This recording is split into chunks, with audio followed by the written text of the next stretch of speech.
Bonjour les amis, welcome to Paris. Bienvenue à Paris. Glorious morning in Paris. Great surprise when I woke up to see the sky this blue and the sun. Lovely. It is just lovely.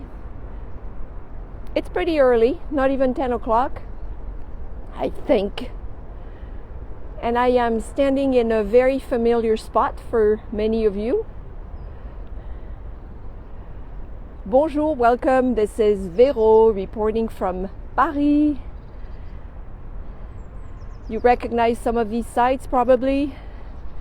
We are standing in a famous public garden, a small one, un square. Bonjour Andrea. Un square, le square du Vert Galant.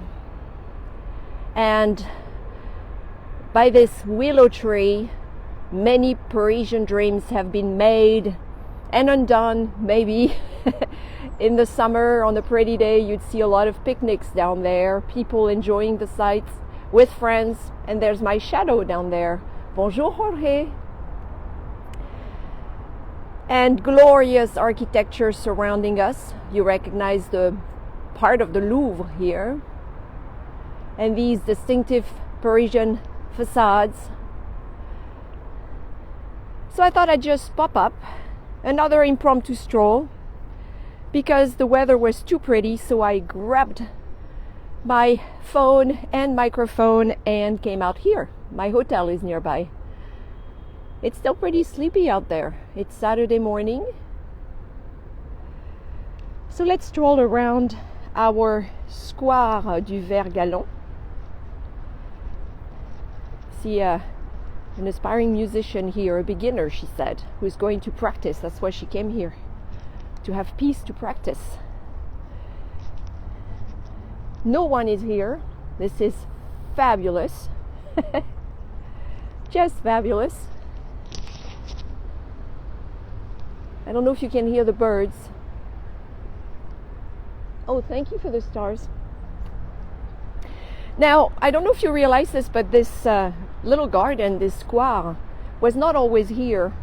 And the place where it's built was not always here. They had to bring together two smaller islands in the 1880s to add this tiny garden to the big island that sits in the middle of the Seine River, l'île de la Cité. For a long time, you would have seen two islands here in the Middle Ages. And eventually, they brought them together, and le Square du Vert Galant was born. I think by doing this, they tried to erase memories of not so glorious events that had happened here, because one of these two islands was used to execute people.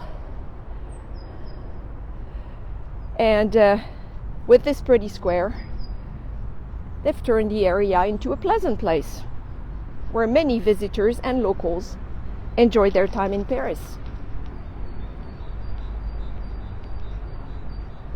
I'm facing the sun, which is not ideal, but it'll get better in a second. Here are, I should say, two of the vedettes du Pont Neuf, maybe three even. This is where you catch some of these Seine River cruises. You can do so by the Eiffel Tower as well. Remember what I did on December 31st for New Year's Eve? If you want to catch the replay of that great ride we took on the Seine, you can head to the France with Véro YouTube channel. And Les Vedettes du Pont Neuf is another company, and right now they're just waiting for customers, I guess. It's too early in the morning.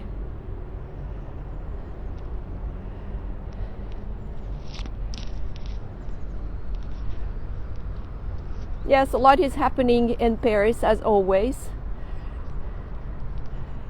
I probably won't make it to the 13th today. Actually, I have other plans. That's too bad, but I'm sure you'll see that on other channels on social media. So I'm really enjoying this empty Square du Vert Galant. And like I said, before the 1880s, we had two islands here. And some pretty unsavory events happened here. One of them was the burning at the stake of the last commander of a powerful order, which was the Knights Templars. And in the early 14th century, Jacques de Molay, their leader, was executed here. And that plaque you see over there, right between the two access points, actually commemorates that. But today none of that is left. It's a very nice area in Paris. Now, as you know, we are getting ready for the Olympic Games in 2024. And so Paris is a giant construction site right now. We have scaffolding just about everywhere. I'm going to go back up at street level, and I hope I'm not going to lose the connection, but I'll keep filming. If I do, it'll be fine on the replay. Bonjour Australia, welcome. So don't be surprised, you're going to see scaffoldings and construction, and it's starting here, in fact.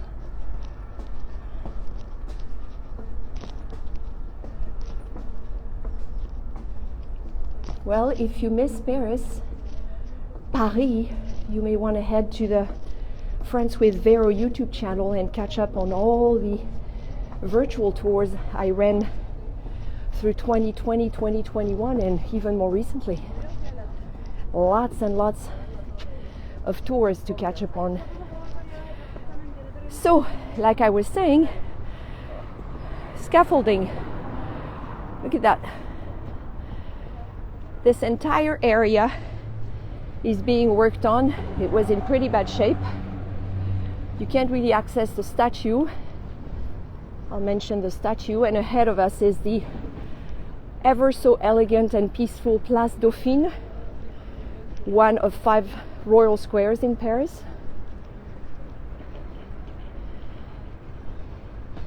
And here is Le Pont Neuf,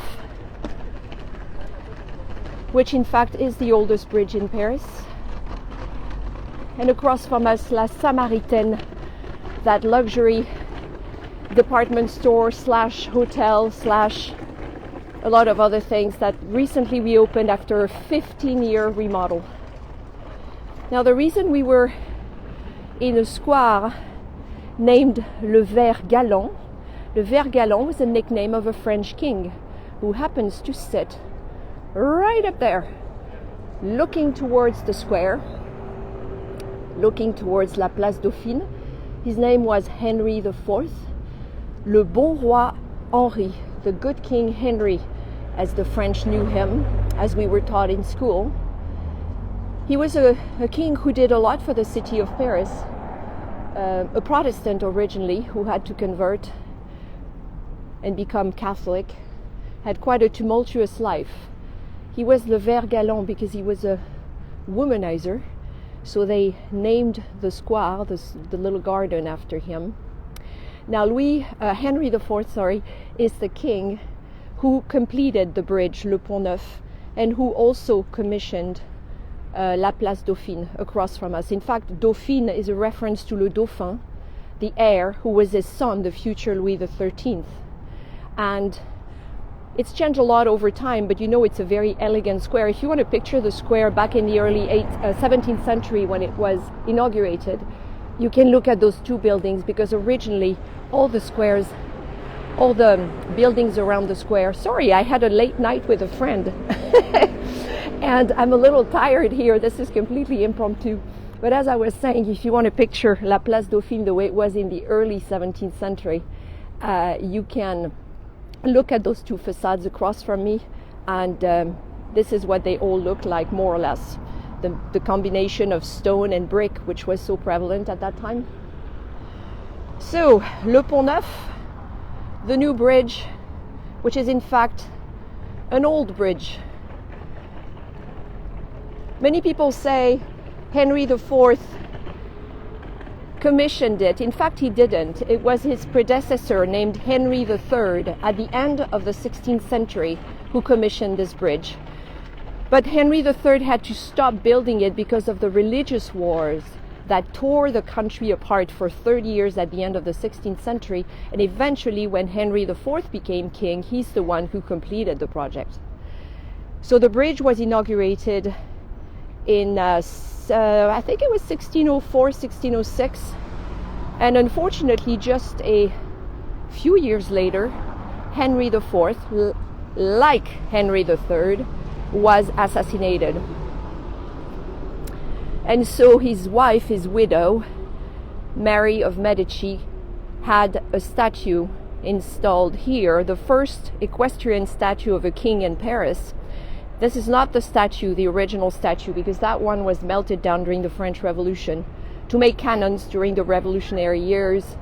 And it was another French king who came after Napoleon who brought back a statue of Henry IV here during the Restoration, the period known as the Restoration.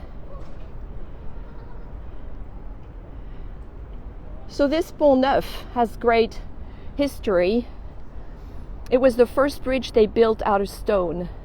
In the Middle Ages, a lot of the bridges were made of wood, and you will hear a lot people say that all the bridges along the Seine eventually disappeared, were torn down or collapsed under the weight of all the buildings that stood on them. And they'll say the Pont Neuf, this one, was the first bridge without any buildings. It didn't have any homes on it, but it's actually inaccurate because there were buildings on it. Above each post was a small building where there were shops. And there was also a very big building that stood closer to the right bank over there by the second arch, massive building that was known as the Samaritaine. Aha, that's the name I mentioned, referring to this store, isn't it? Well, a Samaritaine was a water pump. Henry IV, like I said, did a lot for the city of Paris, and he decided to bring water to the Louvre. The Louvre is right there. This is where French kings ruled from the 14th century on, and they decided to bring water to that side of the city, and that water pump did exactly that. It was a water mill, and it worked for a long time. Eventually fell in bad state of disrepair, was fixed, and then in the 19th century they took it down. So today there are no buildings left on this bridge, but there was at least one big one at that time named La Samaritaine. Now you can see also that this bridge was quite revolutionary at the time, and the main reason is that it had sidewalks where people could walk without getting pushed over by the horses and carriages. It also had those, you see those arches here? In French they're referred to as corbeilles, and that term is used in the theater, for example. The seats you have on the first floor above the stage at the theater are referred to as corbeilles. So they were used so people could, street artists could perform there, or some merchants also. And this bridge was the first bridge that actually spanned the whole river. So it started there on the right bank, crossed the Île de la Cité where we are, the big island in the middle of the Seine, and went all the way over to the left bank, which you see over there. So that's why it was quite revolutionary at the time too. So picture a lively scene, really. All Parisians came there. The bourgeois was there, royalty was there, prostitutes, used booksellers, the original bouquinistes, those green stalls you see along the Seine on both banks, like over there. That's where they started, along the Pont Neuf. So a lively scene for sure. And it's still here today. It was fixed up a few years ago. It needed some work, but it is one of the most elegant bridges in Paris. In the distance over there on the left is le Pont des Arts, there, which is a footbridge, renowned footbridge, and from there you have glorious views on our bridge here, le Pont Neuf. Now there's one more interesting connection when you tell the story of le Pont Neuf, is that I mentioned the water pump that used to be at the end of the bridge there, providing water to the right bank. Eventually, you remember the story of the Parisian waterways, how Napoleon and those who followed him installed the waterways, the canals, the Bassin de la Villette and so forth. I took you there on a stroll, a virtual tour that's also on YouTube. So eventually they didn't need La Samaritaine, the water pump. But interestingly, I mentioned merchants. And one of the merchants who sold fabrics on this bridge. His name was Monsieur Cognac, Ernest Cognac. He had a business selling fabrics right there on the bridge. Eventually, he hopped over to the right bank, bought a store, a small boutique, and then it grew and grew and grew, and eventually Monsieur Cognac owned La Samaritaine, and he named it after the water pump, and it grew to be this massive complex because there were several stores. You see a couple of them from here, and he grew to become one of the wealthiest men in Paris.